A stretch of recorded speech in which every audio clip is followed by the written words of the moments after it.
Hello all. Quick update on my Holland 44 game.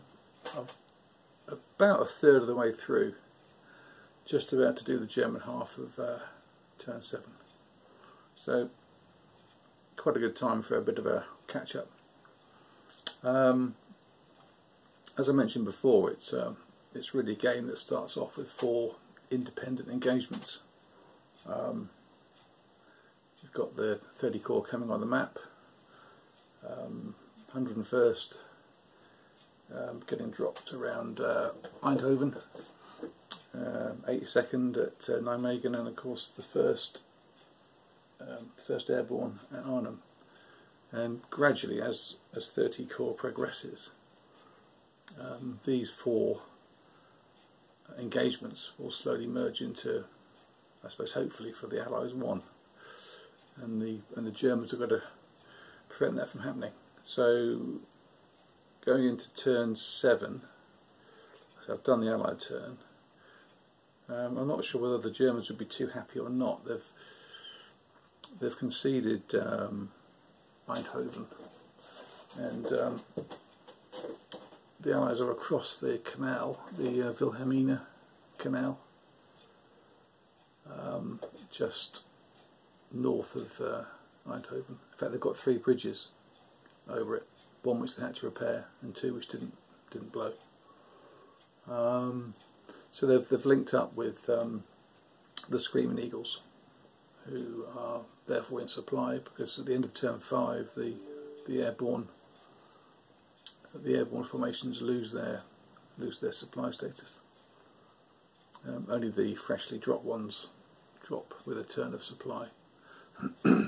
So I think the Germans would be a little bit concerned to see that, and they've also had to concede the bridge at Weigel, and there are elements of Guards Armoured Division at Uden and on the way to Grave, which was captured by the Americans on turn 1, which I think they kind of have to do, really. So I think probably, if you had a sort of profit and loss account, the Allies are doing quite well.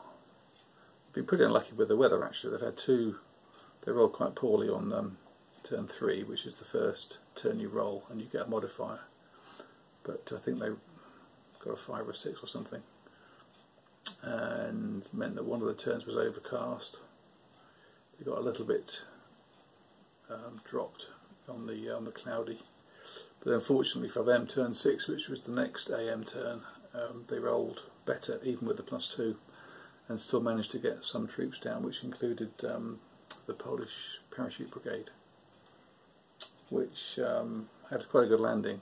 The 1st Airborne were able to have a perimeter around their drop zone, and 2 of the battalions were fine. 1 was scattered, but the 2 that landed, of course, they were in supply for the turn, and they were straight in the front line and managed to push back one of the combined arms groups that the Germans were pressing towards Arnhem. So that's quite good, and there are 3 battalions in Arnhem as well, and they'll be pretty hard to eject with their elite status in good terrain. So that's all pretty good news. I suppose positive points for the Germans would be there are troops pressing on Arnhem, and there are more coming in each turn. Nijmegen is still held. Grabner and his associated motorised troops went to Nijmegen rather than Arnhem. Not sure if that's the right decision, but consequently Nijmegen is held by elements of 9th and 10th SS, along with some other troops. The 406th Division, which comes on in the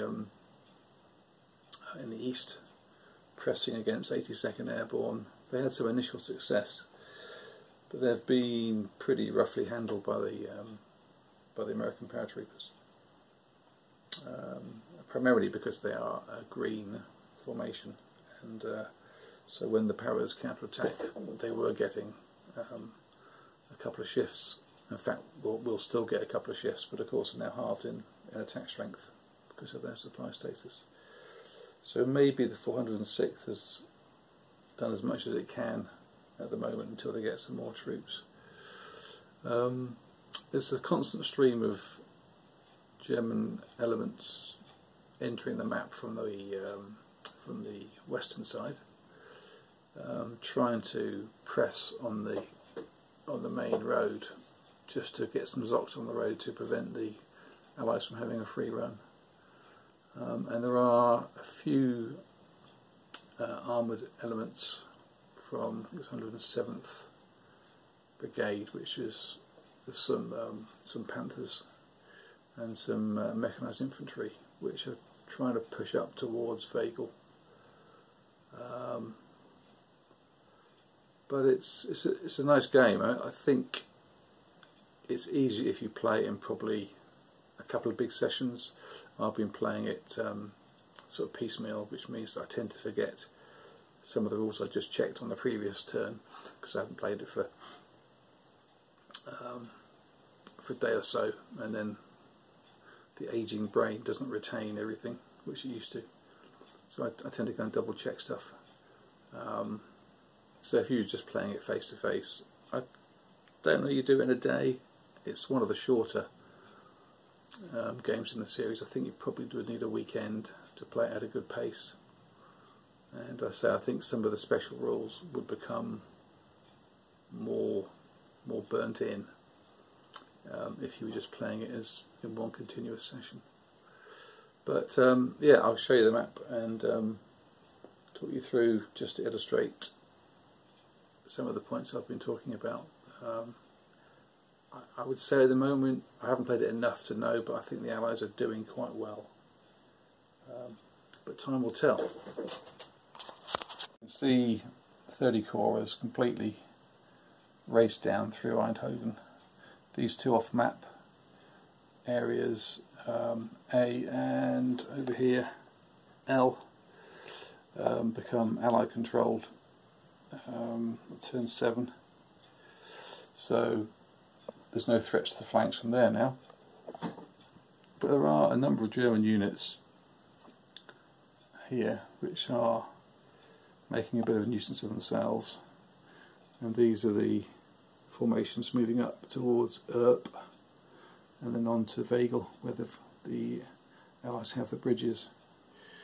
There'll be more to follow. I think at the moment there's not enough to be too much of a concern. Maybe be able to delay things rather than retake ground, but we'll see. And here we've got the 101st being joined by elements of 30 Corps. Very pleased to see there some armoured units to bolster their attack strength. Getting some shifts, but there's still a few Germans with more to come on this turn. Still trying to get Zocs. You can see a Zoc there just on the road, just trying to delay things. It's all about timing, isn't it? in Arnhem.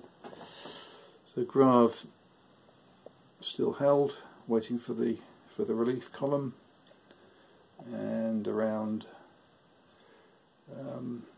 Nijmegen we've got the 82nd. There, that's the drop zone actually, just there where that 333 unit is. So they managed to get a unit into there last turn. In fact, that was the one that dropped. They've had a few losses, so it was good to get some effectively some replacements. Speaking of replacements, the Germans do get more than the Allies, and they'll start, I think, next night turn. So I think they get 2 to the Allies 1, so they'll be able to get something back. And there is Grabner in Nijmegen, holding on.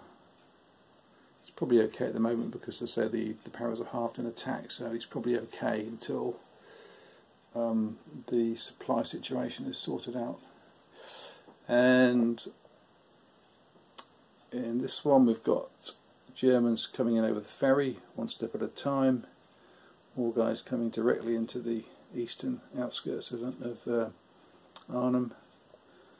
You see the Polish brigade that landed this turn. That's the hole in the line. They managed to push these guys back, so they're really out of action for this turn.